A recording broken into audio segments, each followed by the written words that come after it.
আসসালামু আলাইকুম ওয়া রাহমাতুল্লাহি ওয়া বারাকাতুহু। সম্মানিত দর্শক মণ্ডলী, আজকে আপনাদের সামনে আমি খুবই গুরুত্বপূর্ণ একটি ভিডিও নিয়ে উপস্থিত হয়েছি। ইনশাআল্লাহ এটা আপনাদের সবার জন্য অত্যন্ত উপকারে আসবে। বিশেষ করে যাদের কোনো মানুষ পালিয়ে গেছে বা হারিয়ে গেছে, তাকে পুনরায় ফিরিয়ে আনার জন্য এই আমলটি আপনারা করতে পারেন। ইনশাআল্লাহ এই আমলটি যদি আপনারা করেন খুবই উপকার পাবেন। তো এটা একদম সহজ, যে কেউ আপনারা আমল করতে পারেন, অত্যন্ত ভালো ফল পাবেন।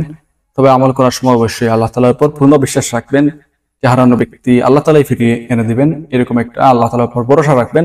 আর নিজের উপর আত্মবিশ্বাস রাখবেন যে আপনি যেটা করতেছেন এটার ওসিলায় সে চলে আসবে।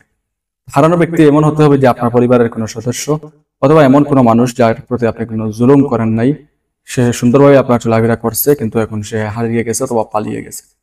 যদি এরকম হয় যে আপনি তাকে অতিরিক্ত নির্যাতন করেন, সে ফাঁক পাচ্ছে না চলে যাওয়ার জন্য, কোন সুযোগে সে ফাঁক পাইছে, চাই চলে গেছে, এখন চাইতেছেন আবারও এ ন্যায় না করে ঢুকানোর জন্য, তাহলে এটা আমল করে আপনি কোনো উপকার পাবেন না। অবশ্যই নিজে সৎ হতে হবে, তারপরে আমল করতে হবে, ইনশাল্লাহ উপকার পাবেন। তো যাই হোক, আসুন এখন জেনে নেই কি করতে হবে। অবশ্যই আপনারা স্ক্রিনের মধ্যে একটি নকশা দেখতে পারবেন। তো এই নকশার মধ্যে অবশ্যই যে হারিয়ে গেছে তার নাম লাগবে।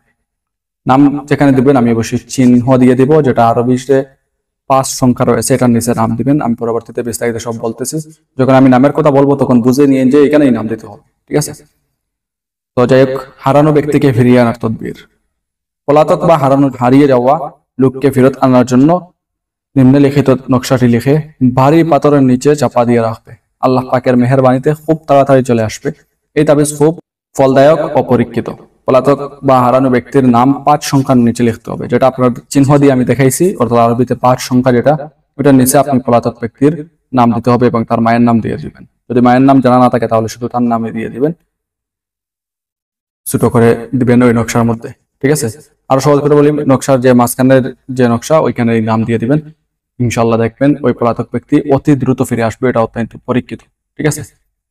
তো এটা আপনারা যে কোনো দিন করতে পারেন, কোনো সমস্যা নেই। বাড়ি একটা পাথর লাগবে, অর্থাৎ ওই বাড়ির পাথরটা সবচেয়ে ভালো হয় যেখান থেকে সে পালিয়ে গেছে বা হারিয়ে গেছে, যেখানে যে রুমে সে থাকে ওই রুমের মধ্যে যদি আপনি পাথর চাপা দেন, অর্থাৎ নকশাটা লিখে ওই নকশাটা আপনারা পাথর চাপা দিবেন।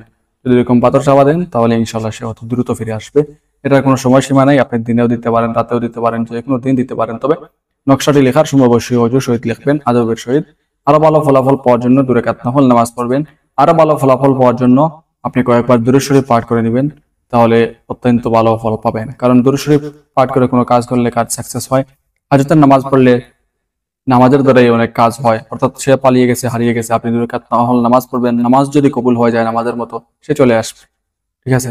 তো কোন আমলটা আল্লাহ তাআলার কাছে কবুল হবে সেটা তো আপনি বলতে পারবেন না, ঠিক আছে? কাজেই যত আমল আপনি পারেন করবেন, সবগুলার উসিলা নিয়ে আল্লাহর কাছে চাইবেন। হয়তো সব অনেকগুলা করছেন, সেই জন্যই আল্লাহ তাআলা আপনার উদ্দেশ্যকে পূর্ণ করে দেবেন। হারিয়ে যাওয়া মানুষ, পালিয়ে যাওয়া মানুষ ফিরে আসবে, ঠিক আছে? তো ইয়াকিন ঠিক রাখবেন। আসল হচ্ছে ইয়াকিন আর আল্লাহ তাআলার উপর ভরসা রেখে, এই দুটো জিনিস ঠিক রেখে আমল করবেন, ইনশাআল্লাহ অত্যন্ত উপকার পাবেন। তো যাই হোক, আজকে ভিডিও এ পর্যন্ত। আশা করি ভিডিওটি আপনাদের অত্যন্ত উপকারে আসবে। পরবর্তী ভিডিও দেখার আমন্ত্রণ জানিয়ে বিদায় নিলাম। সবাই ভালো থাকুন, সুস্থ থাকুন। আসসালামু আলাইকুম ওয়া রাহমাতুল্লাহি ওয়া বারাকাতুহু।